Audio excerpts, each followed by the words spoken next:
Dead internet theory. A lot of people believe that the internet, as it once existed, died once and for all, somewhere around 2016, 2017. And I noticed that just a couple of weeks after Elon Musk initiated his acquisition of Twitter, which is now X, Shane Cashman, our beloved colleague, tweeted, "I believe Twitter is a limb on the corpse of the dead internet. I believe Twitter wrote a code to throttle reality and engagement. I think Twitter mass-produced bots to give the illusion of reality and engagement. I think the code and the bots were nuked once Elon bought Twitter." I disagree with that last sentence, knowing now what Twitter looks like under Elon. It's if anything, the presence of bots and engagement farming has gotten even stronger since he took over, and that has something to do with trying to make the company profitable, which prior to Elon's acquisition it wasn't. So dead internet theory is an online conspiracy theory that asserts that due to a coordinated and intentional effort, the internet now consists mainly of bot activity and automatically generated content manipulated by algorithmic curation to control the population and minimize organic human activity. So hold on to that first part, what you just said, because we were talking about this during pre-production. I think this is kind of, yes, there's bots running rampant and robots that are appearing to be real people on the internet, but I think what dead internet theory really means is people are now acting like robots. The first part of that statement said bot activity.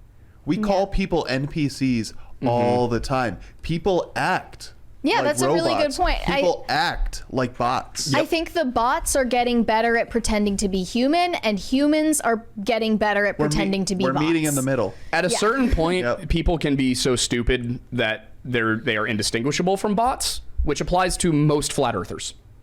Like it all circles back. Flat Earth. To the Okay, flat that's something that earthers. seems like Scientology. I think it might just be a giant inside joke. No, so like some of it, yes. Some of it is people who are legitimately just really stupid, As like I Austin can tell Whitsitt. from the comments that we got, some people are very sincere. Why flat though? Why not a triangle? Because why not a 5D shape? It started off as a biblical thing. People thought the Bible said that the earth was flat because they don't know how to read. The firmament. And then how thick? Right. How thick is this flat Earth? They have no answers for any of these questions, and their response is always, "Well, I don't need to explain it because I don't know. I just know the Earth's not round." Right. And it's like, okay, well, here's all of the math that proves that it's round, and they're like, "Yeah, well, what about?" And then they throw like 8 different science-y tech-sounding words at the wall and can't explain what they mean, and then they shit their pants and run away.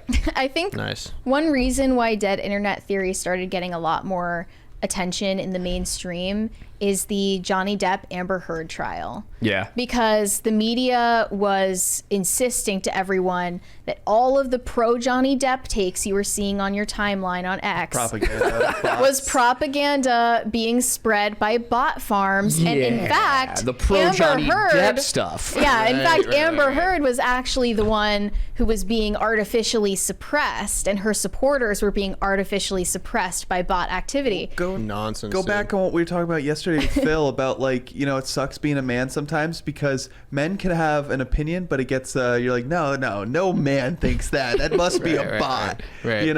I did know some people who legitimately supported Amber Heard, which is very few though. When I was in Hollywood and that was happening, and there were not a lot of people that were like, they were looking at being like, wow, look at did you see the crazy the crazy bullshit she pulled yesterday? Did you see the crazy things she did then? And the whole it just was never on her side. It seemed like it was just a mutually abusive relationship, and organic word of mouth definitely. It was a little worse from her side, definitely. A little more. I saw a tweet. It was like, Elon Musk must have some serious riz because he got peak Amber Heard to dress up in like an anime or video game cosplay or anime or video game. I'm not sure. He started acquiring Twitter in April 2022 at the exact same time that the defamation trial was going on. And his intention was to get his last dig in at Amber Heard, his ex-girlfriend, by supporting her ex-husband. I don't know. Who's the other one that he dated that's kind of weird? I don't know. Amber Heard Grimes. Johnny Depp, or you mean Elon? Elon. Okay, Grimes. yeah, Grimes. Pretty much all of them. Yeah. Proponents of dead internet theory believe that social bots were created intentionally to help manipulate algorithms and boost search results in order to manipulate consumers. Oh my God. Some proponents of dead internet theory accuse government agencies of using bots to manipulate public perception. The date given for the death of the internet is generally around 2016 or 2017. Humans are able to tell, though. Like, there was a post that I think you shared in our group chat yesterday, and it was like those OnlyFans bot posts. And it like replied to an account talking about like a terror attack somewhere in the Middle East. Well, it talked about it was about the Mexico mayor. That, it was a cartel. It was a cartel and the direct reply to that where people like these OF girls, literally actual people posting their OF. Are they real people or are they bots? Yeah. I think they're bots. This is a real strategy. Yeah. I know some people who do OnlyFans. I know some people who manage OnlyFans accounts. Yeah. It is a real strategy to go and just throw it at anything that's viral, even if that thing is like a natural disaster. So it's a human acting like a bot. Yeah, because they don't care about like 95%. There's definitely some bots, don't get me wrong. Like, yeah, definitely are. You know, but not everything is a bot. It's not the bot making a mistake. That's the point. It's the bot doing precisely what it was intended to do, because they're only caring about the people who are so utterly desperate that they will pay for that. Yeah. How much do you guys personally buy into this theory, though, that the majority of users on an account like Twitter are bots? Majority no. Not majority. A significant percentage yes. I worked in marketing for a while. Of like what dead internet theory is. Like I explained earlier. What I think it's more so like us becoming dumber as a species and AI becoming smarter as a technology. And what they're describing the phenomenon that we're witnessing. That's what they're talking about. Maybe you can say that. Yeah, definitely. And people's attention spans are going shorter by the minute. That's definitely true. Like the 15-second news cycle, not 15-minute news cycle anymore. It's like it's always increased my whole life. So like TikTok. But the internet theory is true, though. I don't use sites anymore. We're all on platforms. People forget that we're on platforms like Facebook, Instagram, etc. Those are platforms. It's not like MySpace.com where you used to go to use a web browser to get to MySpace. Now you're actually just on their ecosystem the whole time. Everything you interact with goes through their filter every single time. And that's what dead internet theory to me originally would refer to, is like the internet itself is dead because people don't go to actual .com websites, registries, on HTTP, like a HTTP link. They don't do that. They have no protocols, and that's all just on one site or one thing. And that's like that came in like 2015, 2016, 2017. Yeah. I mean, that timeline makes sense to me because that's what I thought it referred to. Trump got elected, I think. Like after Trump got elected, there was a push from big tech to really bring down the ban hammer and surveil and censor people far more strongly than they did prior to 2016. Yeah, I think it makes sense. You're putting them on a plantation. You're putting them on a spot. You're putting them on a thing you can observe and monitor and regulate. Whereas in the internet and the .com, there's just anything. You can go to any .com website and like maybe like a server could take someone's website down, but if you had a website on its own server that represented itself and you had the actual location, you can go there. Remember 2012 when the Mayan calendar was just predicted the end of the world? That was these things. Exactly. It's not the social media platforms there itself. It's not any one political event that happened. It's when smartphones became ubiquitous that even homeless people can have a smartphone in their pocket connected to these apps, these social media websites, the internet. Yeah. When that became the norm, when the average Joe walk in, you'd be surprised to find someone without a smartphone walking down any street in this country. You really can't even function without one. Yeah. It's built into so many. It's shocking. If someone shows up to like an after work function, and I'm like, hey, do you have your phone on you? Like, no, I left it at home. I'd be like, what? I do that. I'd be like, what? What do you mean? I'm gonna come to your house and just freak you out and not have a phone. Healthy. Not have a phone, yeah. But this you can't track me, bro. Allegedly, dead internet has been developing for far longer than we realize.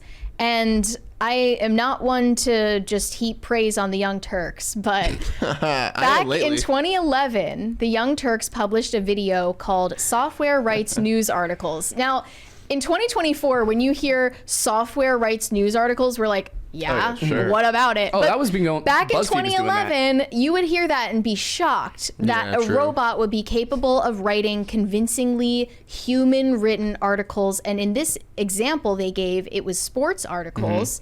They said a startup known as Narrative Science designed a program that writes human-like stories. Right now it's used for sports articles, but will it eventually be used to write news and politics? Cenk and Anna Kasparian discuss on the Young Turks. So that was back in 2011, where that was a very shocking revelation to people. Now it's extremely commonplace, and we might as well assume it's written by a bot before we find out otherwise. We make jokes when boomers get fooled by AI photos. We're like, obviously it's AI. But eventually we will be fooled. And there was just recently, I think earlier this year. This week, there was a big one.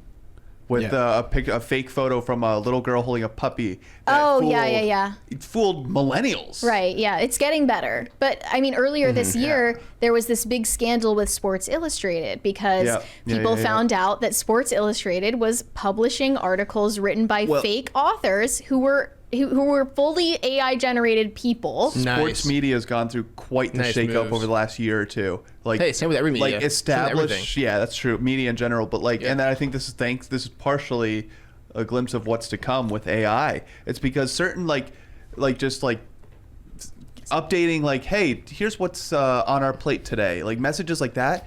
Like, that used to be a person that wrote that. We got a 20 from VWit. I'd start walking your way. You'd start walking mine. We'd meet in the middle, neath that old Georgia pine. Extra 20 chat if you can actually sing that, Mary. I can't, and I won't, even if I could. But I wanted to get more into Narrative Science, this startup that they were referencing. Love because that name. Narrative Science was invested in by the Central Intelligence Agency. Literally the CIA was one of the major investors in Narrative Science when it was founded in 2010. And this startup also had In-Q-Tel, something called In-Q-Tel, as an investor, which is a nonprofit venture capital firm based in Arlington, Virginia. It invests in high-tech companies to keep the Central Intelligence Agency and other intelligence agencies equipped with the latest information technology in support of U.S. intelligence capabilities. That makes perfect sense. So In-Q-Tel is another CIA. It's one of these companies. I have a couple friends in the Arlington area, and it's you ask where they work, and I work for we do satellites and stuff. It's like, I know who you work for. Yeah. I get what you're saying. Well, this startup that the Young Turks were talking about back in 2011 was essentially a software owned by the CIA. Imagine what they're doing in order to create narratives and write news articles. They started out small.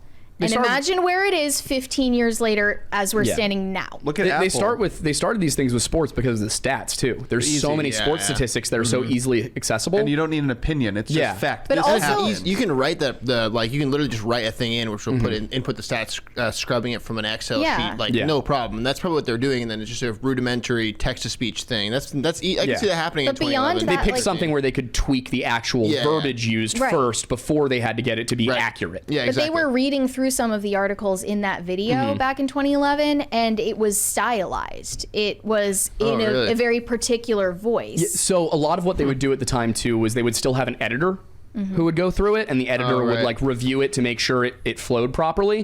But it did not take long for things to go from this has to be edited by a human being to this is nearly indistinguishable from an average person's writing. That's where we're at now with ChatGPT. I think we're with music as well. Music is like that right now too. Like the AI stuff is it makes kind of okay stuff, but on a technical aspect for people that the average person's going to like it, you got to take it and chop it and configure it correctly, and then it's like, okay, this is good now. Now you can actually release it. In 2011, that's when the private sector got usable AI tools. 2022. That's when the general public, the normies, got usable AI tools. It's been around. And I guarantee the CIA has been using it this whole time. Oh, yeah. I can say I did know some people back, this was not that long ago, probably 2018, who they were college students. They had a part-time job writing gaming articles and listicles and things like that. They would not play the game.